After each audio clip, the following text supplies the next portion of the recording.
तो हाँ जी, सब बढ़िया। आज हम बात करेंगे इस गोल मटोल से दिखने वाले सफेद मोती के बारे में। कुछ लोग इसे नाश्ते में खाना पसंद करते हैं तो वहीं कुछ लोग इसका घोल बनाकर इसे पीते हैं। साबूदाना हमारे हेल्थ के लिए किसी दवाई से कम नहीं होता है, इसीलिए तो कई डॉक्टर्स मरीजों को दवाई के बजाय साबूदाना खाना सजेस्ट करते हैं। लेकिन यह सवाल लोगों के बीच सदियों से चली आ रही है कि आखिरकार यह साबूदाना बनता कैसे है। कई तो साबूदाना टैपियोका यानी कि कसाबा के पौधों के जड़ों से बनाया जाता है। यह कसाबा शकरकंद के प्रजाति से आता है, इसीलिए यह बिल्कुल शकरकंद की ही तरह जमीन के अंदर जड़ों के द्वारा उगता है। तो यहाँ पर वर्कर्स इनको जड़ से काट कर अलग कर देते हैं और फिर इनको प्रोसेसिंग के लिए फैक्ट्री में लाया जाता है। इनके फलों को कसाबा रूट कहा जाता है। अभी इन कसाबा रूट्स में मिट्टी लगा हुआ है, इसीलिए सारे कसाबा रूट्स को पानी से स्प्रे करके अच्छी तरह धो लिया जाता है।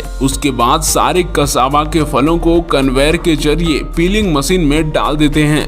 ये पीलिंग मशीन कसाबा के फलों से छिलकों को निकाल देती है। निकलने के बाद फिर से इनको पानी से साफ किया जाता है, जिससे उन पर मौजूद थोड़े मोड़े गंदगी भी साफ हो जाते हैं। यहाँ पर सारे काम मशीनों द्वारा ही किया जाता है। धो लेने के बाद इनका रंग बिल्कुल दूधिया सफेद हो जाता है और कई इलाकों में तो ये सब काम हाथों से भी किया जाता है।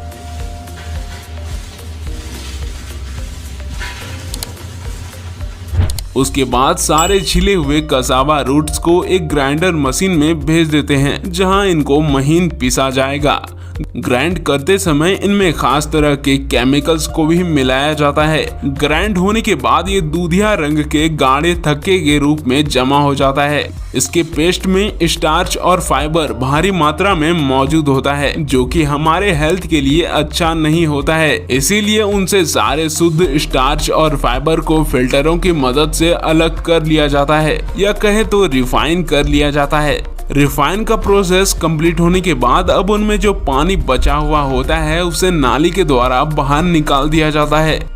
और वहीं दूसरी ओर स्टार्च और फाइबर अलग करने के बाद जो गुदा निकलता है उसे धूप में या फिर ओवन में तब तक सुखाया जाता है जब तक कि इसमें नमी की मात्रा घटकर 12% ना हो जाए। सूखने के बाद कसाबा का पाउडर बड़े बड़े चट्टानों के आकार में बदल जाता है, इसीलिए अब इनको फिर से मिल में ग्राइंड किया जाता है, यानी कि पिसा जाता है। दोस्तों, ग्राइंड होने के बाद यह अरारोट में बदल जाता है।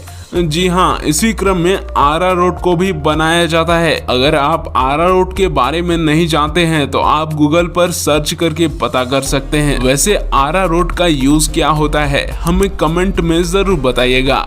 तो अब अंतिम चरण में अरारोट को साबूदाना का आकार दिया जाएगा, जिसके लिए अरारोट को इस मशीन में डाल दिया जाता है। ये मशीन सारे अरारोट को 1 mm से 7 mm के गोलाकार में बदल देता है। तो भैया जी, कुछ ऐसे ही तैयार हो जाता है साबूदाना। दोस्तों, अब साबूदाना को अलग अलग क्वांटिटी के मुताबिक रंग बिरंगे पैकेट में पैक कर दिया जाता है, जिसके बाद ये मार्केट में जाने के लिए पूरी तरह से तैयार है। वैसे आपको तो वीडियो पसंद आई ही होगी, तो इसीलिए इस वीडियो को एक लाइक जरूर कर दें। और यदि चैनल पर नए हैं तो चैनल को सब्सक्राइब जरूर कर लें, ताकि हमारी ऐसे ही अच्छी वीडियोस मिले आपको सबसे पहले।